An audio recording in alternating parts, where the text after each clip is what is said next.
Is Ubank the best bank in Australia? Well, in this video, I will give my reasons why it could be the best bank account for some people and what makes it better than other banks in Australia. I will also compare Ubank with another popular digital bank, ING, and why I think it could be better than ING. Just a disclaimer, I personally use Ubank, but I am not sponsored by Ubank or have any affiliation with them, so rest assured this will be an unbiased review. So if you're interested, let's get straight into it. So if you've never heard of Ubank, it's an online bank that is owned by NAB, which is one of the big four banks in Australia. It was formed back in 2008 as Australia's first homegrown digital bank. In 2022, it merged with another digital bank called 86400, which is another bank owned by NAB to become what it is today. And since it's a digital bank, Ubank does not have any physical branches or ATMs, so you won't be able to physically walk into one of their branches to do your banking. However, given we are in the digital age, I feel there is no real need for physical branches for most people, and you can do majority of your banking online. So is Ubank the best bank in Australia? Now, I'm not prepared to say Ubank is the best bank for everyone in Australia. In fact, I don't think a perfect bank account exists for everyone because it's like trying to find a glove that would fit every single hand in Australia. Everyone is in a different stage of their life, and what is good for someone may not be so good for someone else. Now, with that being said, I will list some reasons why I think Ubank is a great choice for some people. Now, firstly, is Ubank safe? If we're putting our hard-earned money somewhere, we want to make sure it's secure. Since Ubank is owned by NAB, which is one of the big four banks in Australia, I would say it's fairly safe and the risk of it going bankrupt is quite low. However, if something bad were to happen to them, Ubank customers are protected under the government financial claim scheme, which means you are covered for up to $250,000 under the NAB banking license. So this means that if Ubank were to go bust, the government will ensure that you receive up to $250,000 back. Now, the main reason I like Ubank is the high interest rate that they offer. I think Ubank has one of the best savings account compared to other accounts in Australia. Because it is a digital bank with no physical branches to pay for, it can pass some of its savings onto the customer. At the time of filming this video, Ubank is currently offering 3.85% per year for keeping your money in their account. So if you look at the screen here, this is how they calculate the total interest of 3.85%. The base rate is 0.1%, and that is what Ubank will give you for just keeping your money in their account and nothing else. The bonus interest rate is 3.75%,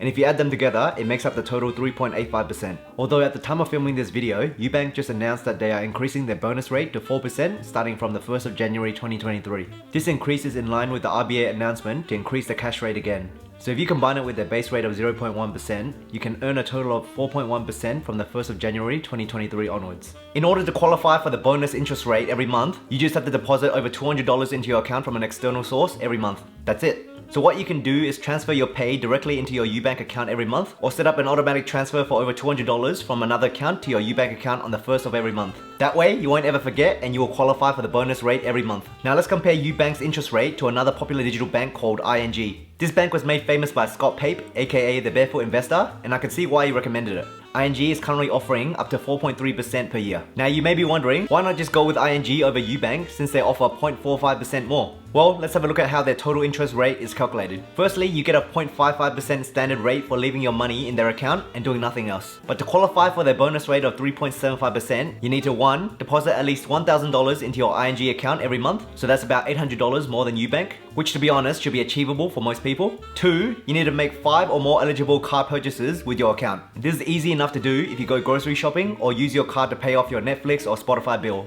However, it is one more thing to remember to do every month. And 3, you need to grow your savings balance every single month, excluding the interest earned for the current month. This means if you have $1,000 in your account in month 1, then you need to have at least $1,001 in month 2. While this is a good incentive to save money, sometimes life happens and you may need to spend extra cash in 1 month.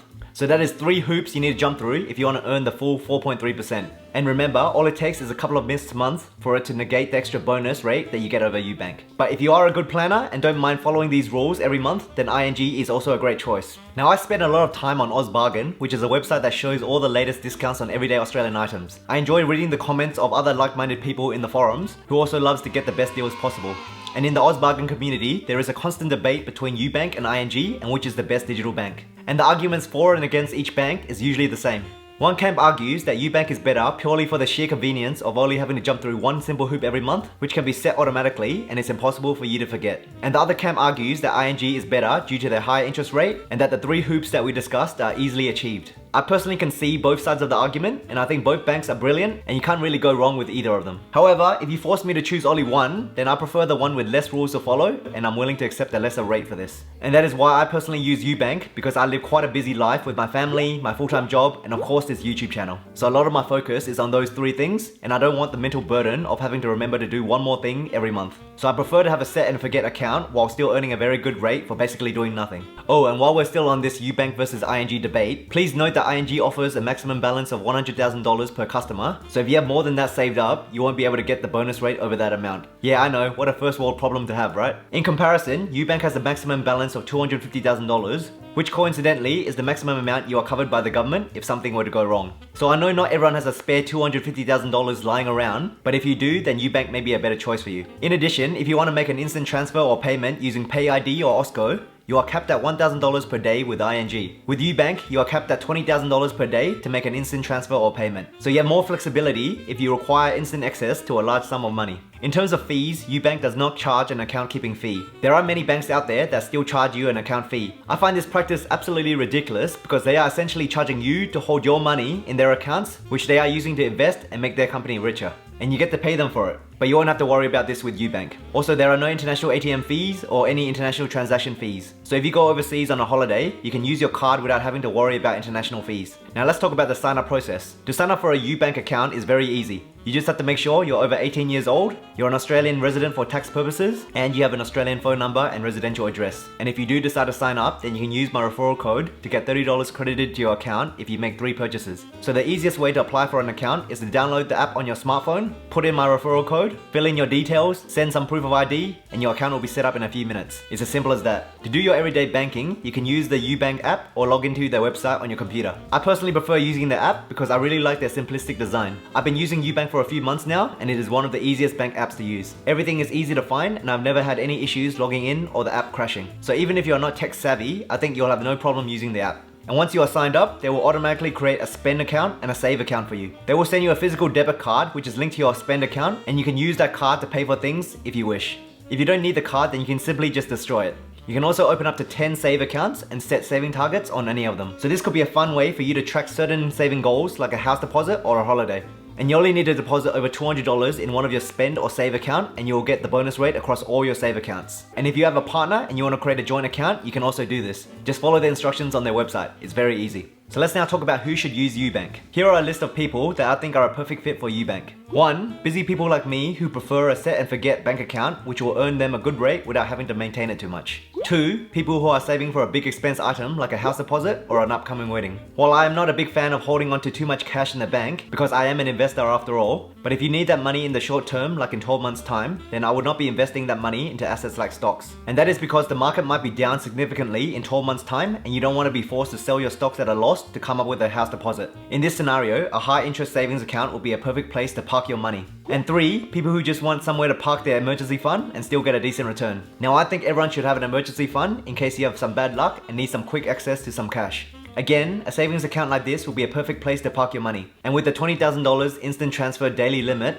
you are able to access your money fast. By the way, if you are enjoying this video so far and want more videos like this, then please smash the like button for me so I know to make more. Also, the secret word today is purple, so comment that down below if you made it this far so I know who my true OG viewers are. Anyway, I appreciate you, and let's continue with the video. Now so far, I've mainly been talking about the good things about Ubank, but there are a few disadvantages of using Ubank and other digital banks for that matter. And one of the main disadvantages is that Ubank does not accept cash or check deposits. This is because there are no physical banks for you to go in and do these things. So if you are a business owner or someone who receives cash or checks regularly, this could be a problem. In this case, if you still want to earn the interest rate that Ubank provides, then a workaround would be to set up another bank account that has a physical branch so you can do all your cash and check deposits. Then you could just transfer the money over to your Ubank account and still earn the interest. The downside of a physical bank is that they usually offer a low interest rate, so if you combine the two, then you are getting the best of both worlds. And I think most people already have a bank account with a physical branch anyway, so you can use Ubank as your second bank account to earn interest. This is what I'm doing at the moment. I currently have a home loan with a Big 4 bank, so if I ever have to deposit any cash or checks, then I'll just do it there.